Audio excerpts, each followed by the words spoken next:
Boa tarde a todos, sejam todos bem-vindos a esse momento do sacramento, liturgia dos sacramentos. Assim como estava dizendo no outro encontro, nós estamos estudando os 3 primeiros sacramentos, que é da iniciação cristã. Estudamos na aula anterior, no encontro anterior, exatamente sobre o batismo, que é a porta de entrada de todo cristão na igreja e para o povo de Deus. Hoje nós vamos falar um pouco sobre a Eucaristia. A Eucaristia tem alguns elementos importantes que nós devemos compreender. Não somente no ritual da missa, mas também no ritual da nossa formação catequética. Então, a Eucaristia não é simplesmente um sacramento. Para que você possa chegar ao sacramento da Eucaristia, você tem que passar por uma formação que nós chamamos de catequese. Essa catequese dura por volta de 2 a 3 anos, dependendo da região, do local, da ação pastoral de uma arquidiocese. E ali ele vai aprender o processo do plano de salvação, o processo do crescimento da igreja, o processo da vivência espiritual para a habilidade do cristão nesse mundo. Então, na catequese, para que você possa chegar a comungar, a ter a primeira Eucaristia, você tem que passar por essa formação, para você compreender o que você vai receber. Não é simplesmente informação, mas é um vivencial. Por isso que em muitas catequeses nós somos colocados à prova, não fazendo prova escrita, mas prova a partir de uma vivência. Nós somos colocados no plano litúrgico, onde nós temos que vivenciar já a Eucaristia antecipadamente. Não comungar, mas vivenciar o aspecto litúrgico da missa. Por isso que em muitos lugares, em muitas paróquias, se pede para as crianças virem em determinado horário de uma missa, para que eles possam ir pegando o molejo, ir vir pegando a habilidade de se relacionar com o povo de Deus.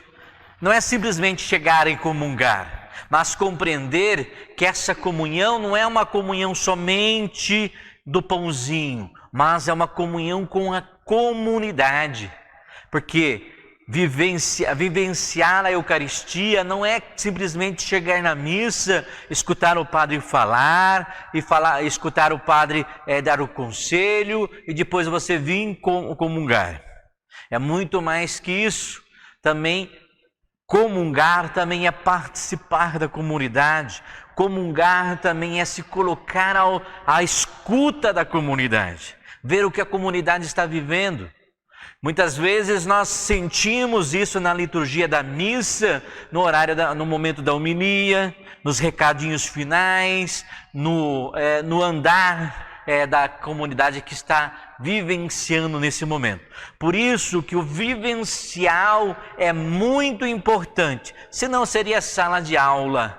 Então não seria uma comunhão verdadeiramente. Então a catequese deve me levar a esse vivencial, para que eu possa então comungar verdadeiramente.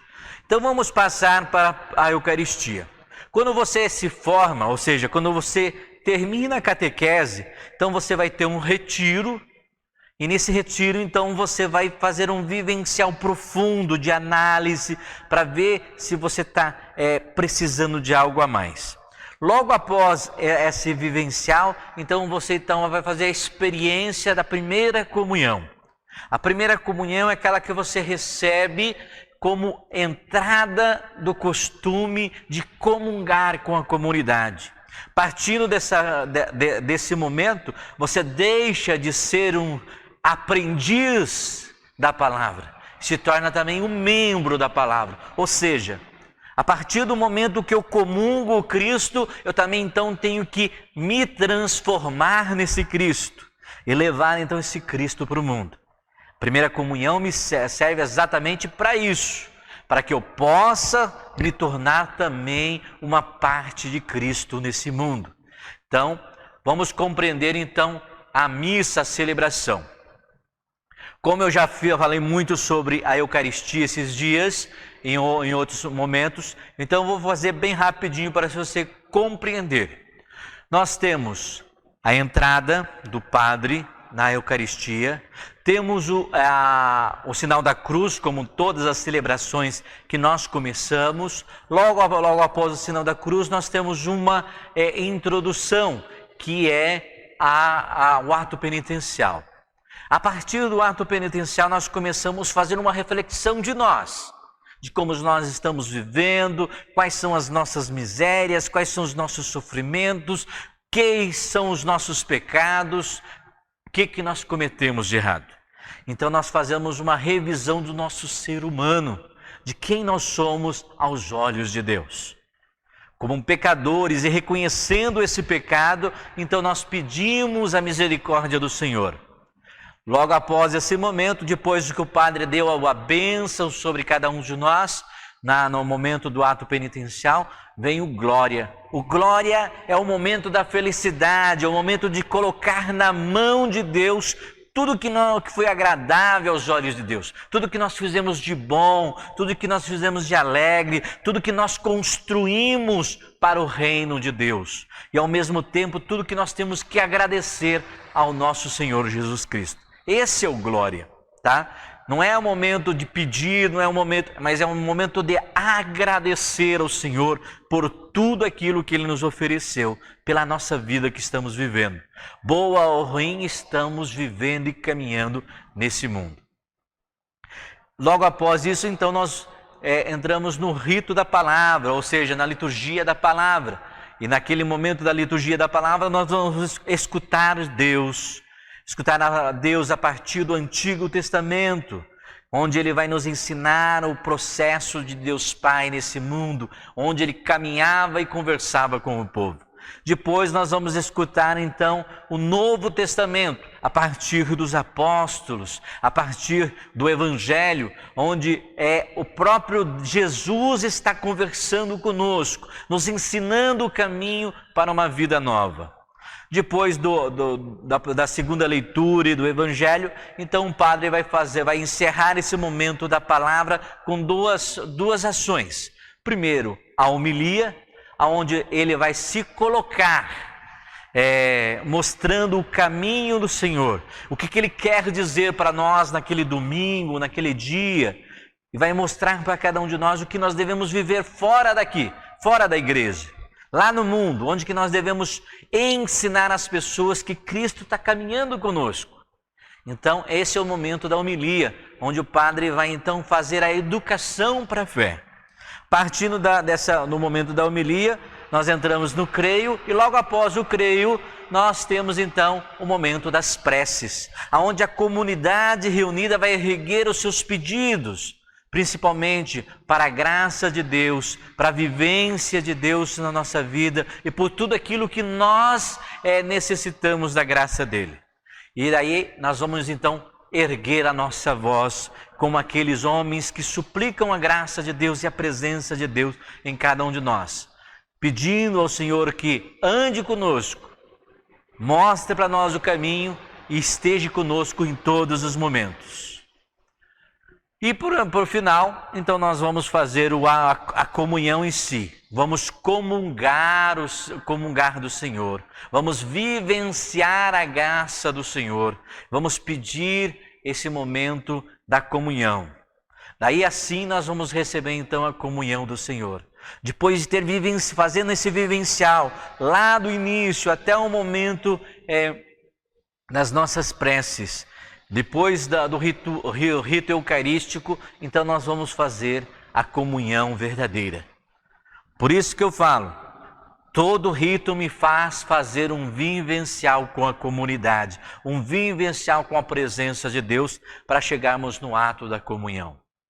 A partir do momento que nós comungamos, então o Senhor vem falar para cada um de nós. Agora que você comungou, tudo que você comungou, transforme você no Cristo. Tudo aquilo que você comeu se torne dentro de você vida verdadeira. E por isso, então, no final, logo após o oremos final, o padre chama a atenção do povo. A partir dos recados, a partir das orientações da igreja, ele chama você a ficar de pé e ficar de prontidão, porque você vai ser enviado ao mundo. Ou seja, a missa não termina aqui, dentro do templo santo. Ela continua sendo celebrada no dia a dia aí no mundo.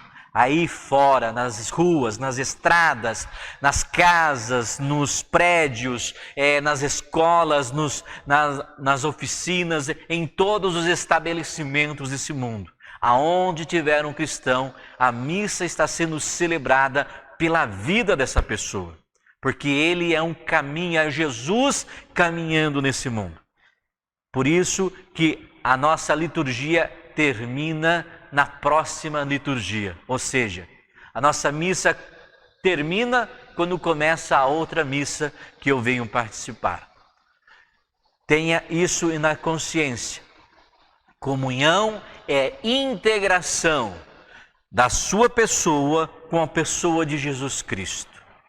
Comunhão é integração da sua pessoa com a humanidade que rodeia.